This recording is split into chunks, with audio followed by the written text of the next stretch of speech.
Now, if you're anything like me, you enjoy playing some of the older consoles that you probably played a lot when you were little and growing up.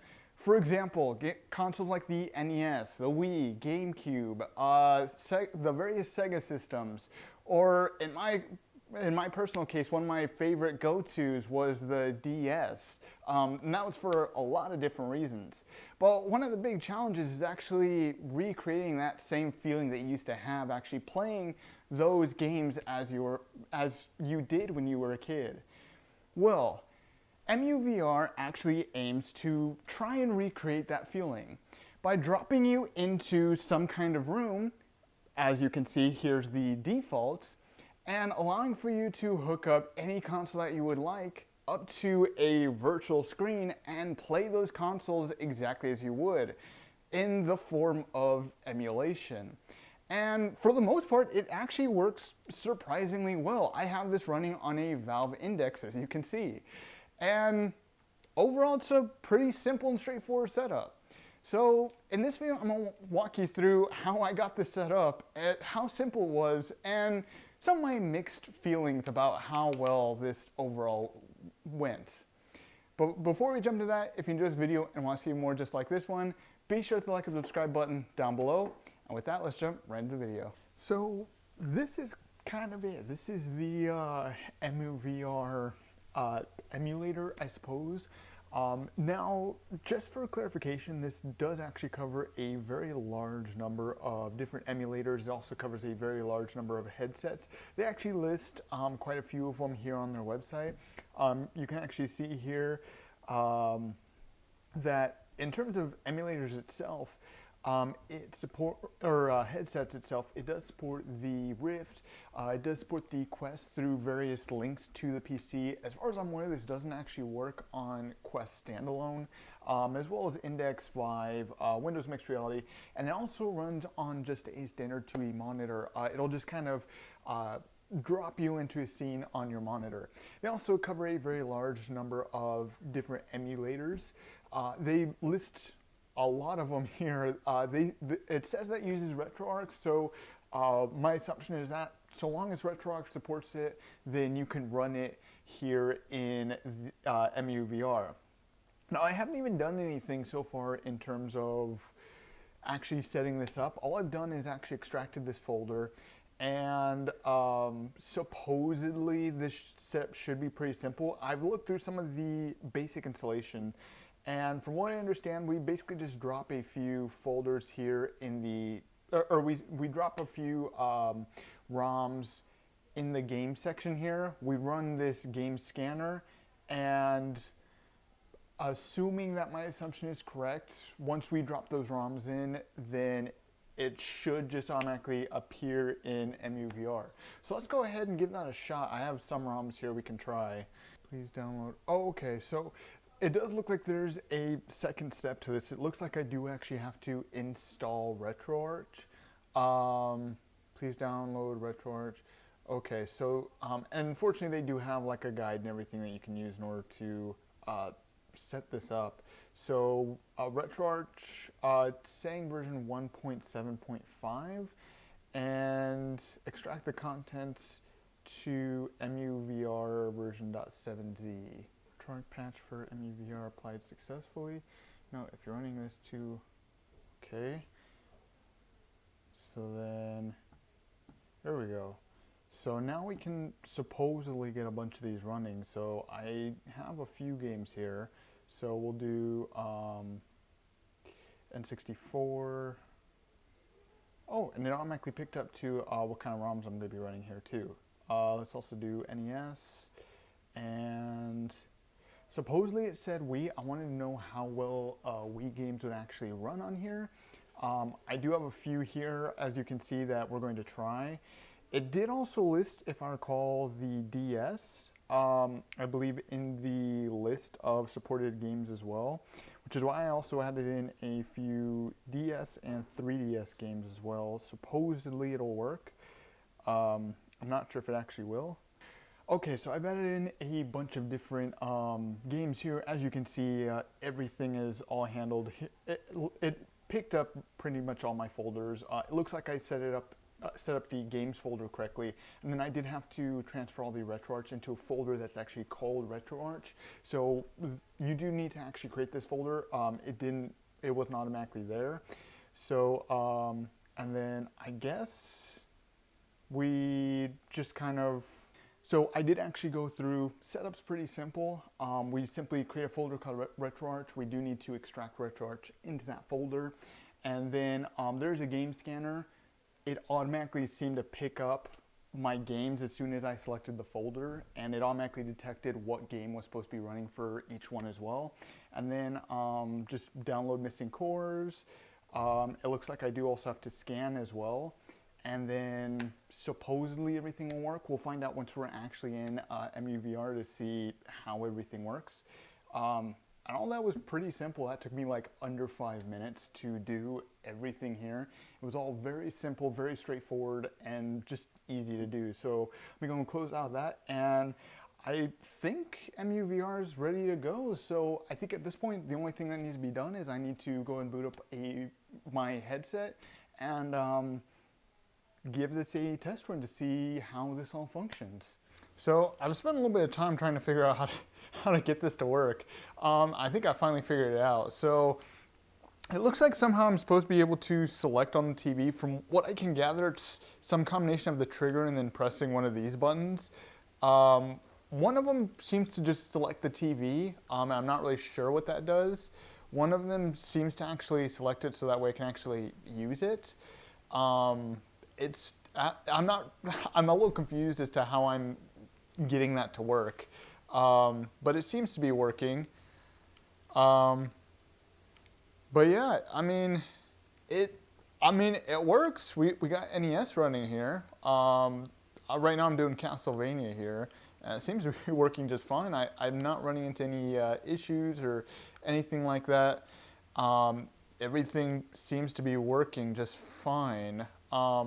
However, I am struggling a little bit with using these motion controllers. The button layout is a little bit different than what I'd be used to, which I guess makes sense. This obviously isn't what this game was designed to be played on.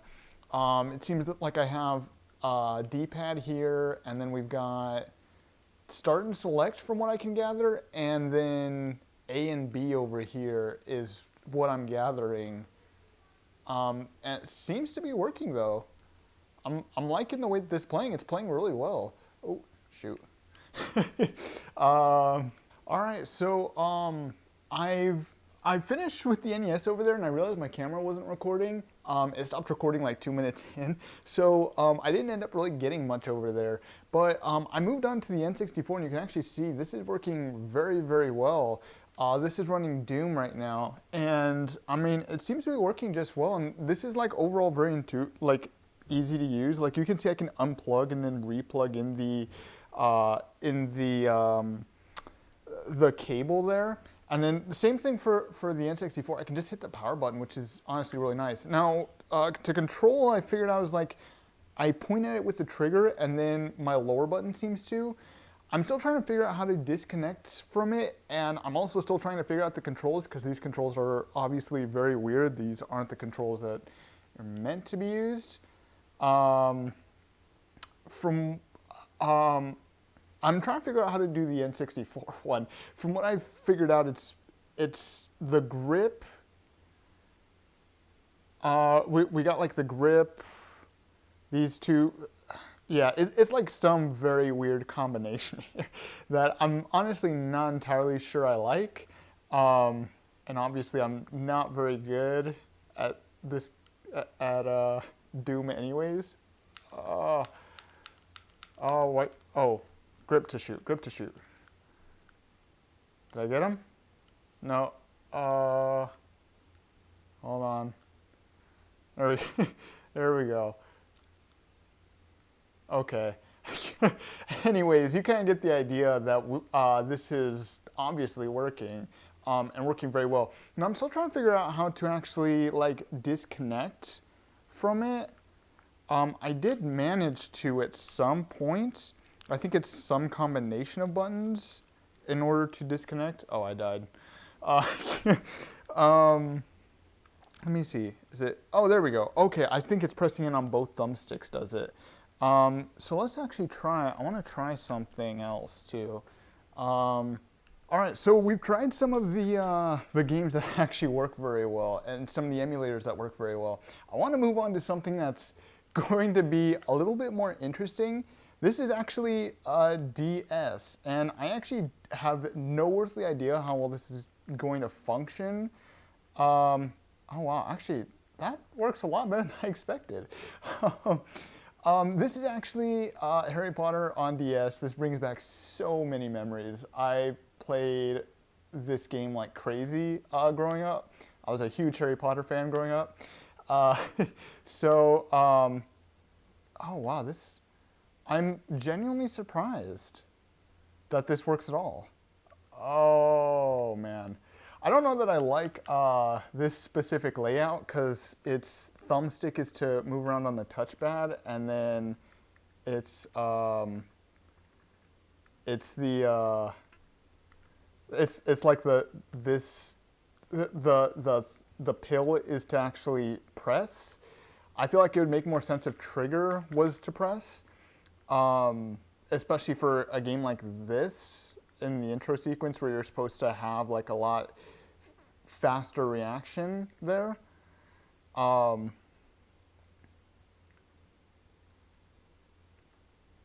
we go. Found like a good sweet spot there.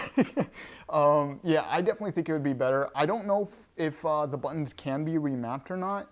That would definitely make that overall experience significantly better than this. But I mean, otherwise this works very, very well. Like I said, I'm genuinely surprised at how well this works. I really want to try the Wii. If any of these consoles that I've picked out do break, I expect for it to be the Wii. I honestly do. Because DS actually works much better than I expected, like I said. Wii, I feel like, is the one that might end up having problems. Oh, wow, that is very, very bright. Only because this has like full-on motion controllers. I've only taken a couple games, a couple of my personal favorites from the Wii era. Let me go ahead and click in on that. Now, a couple other things that I'd like to note too, just because I feel like this is a great thing to bring up with the Wii. If I can, there we go. Is yeah, there it is. There's a deal breaker. Yeah, okay, so I honestly wasn't sure that this would work, and this was part of the reason. But something else that I want to bring up too, just because now I'm on the Wii, this was very well known for being a great like family console, is there is supposed to be a way that you can actually hook up with other players or other friends or family, whatever have you, join them in this virtual space and then just kind of jump into a game all together, or have like multiple games going up together as well. Because from what I understand, we can actually have like multiple games all going at once. I honestly can't say I'm too surprised that the Wii has issues. Now I'm trying one more, Smash Bros. Brawl. This one I chose because this one actually does have some kind of controller support, at least from what I can recall. So if any Wii game would work, I would expect this to be one. Now, that is a little bit concerning that I couldn't go back and forth using the thumbstick. I kind of assumed that would be kind of the natural state, but it didn't seem to. Let's see. I'm also curious too if this gets picked up as a controller or not. It seemed to pick it up as a Wii remote, which was a little bit interesting. Okay. Oh. Oh, that's kind of weird. So hold on. If I go right on the thumbstick, that seems to be up and down. And then up and down my thumbstick is left and right. It seems to actually treat my controller as though it's an actual Wii remote. Hold on. No, because I can't even do that if I tried unhooking it. Let's try jumping into something here. Okay, triggers to actually press, which I guess is good. Yeah, no, I definitely would not recommend the Wii. Oh, The Wii definitely does have quite a few issues. I definitely would not recommend doing the Wii. This is very, very questionable at best. But yeah, I mean, otherwise it seems to work very, very well. I'm overall very impressed. Very well, much better than I could have expected.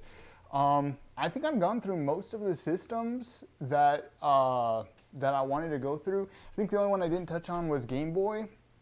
That one I expect to work just fine. Everything else that seemed pretty normal seemed to work. The only console that seemed to have issues was the Wii, which makes sense. Wii is definitely one of those consoles I feel like a lot of people are going to have problems with, just because there's also motion controllers. It didn't seem to pick up both my controllers as like a nunchuck and then a Wii remote, which I kind of would have expected, but it didn't seem to, as far as I could tell, and I don't think there's a setting for that. So after all was said and done, this was honestly a really fun experience. As you can see, I have the imprint because I was in there for quite a while myself. I was really enjoying myself playing back through some of those games. Now, overall, they all worked very, very well. They were all very responsive. They all seemed to work without very much, if any, issue. The only console that I did actually end up running into an issue with was the Wii, and that was one of those consoles that I just kind of had thrown in there because I didn't really expect for it to work, and I wanted to see what would happen. I'm sure with some games it would work very, very well, but for most it's probably not. And part of that issue was because the Wii did expect for some games a nunchuck to be connected, and it didn't pick up that I had a nunchuck. And some of the games were just kind of a little bit weird in the way that they were. I didn't actually get any that worked in a way that I would have wanted to actually be able to play the game. Now, I don't know if you can actually get like other controllers and get those working, like if you have an old GameCube controller or NES, maybe you have an actual Wii remote that you can get running. I don't know if that's actually the case, but if you could, I think that would be a very awesome solution around this. Otherwise, it's not the best experience for a console like that. The other consoles I did try, the N64, NES, the DS was actually surprisingly worked very well. Game Boy also worked very well. Those ones I feel like were to be expected to work very well. The DS was the one that surprised me the most. I didn't actually expect for that to work at all, and it did, which was really impressive. So yeah, it was overall a very great experience. I would definitely recommend checking it out. I'll have links to EmuVR down below if you want to go and check that out for yourself. And yeah, I hope you enjoyed this video. If you did, be sure to like and subscribe button down below. I'll see you in the next reality.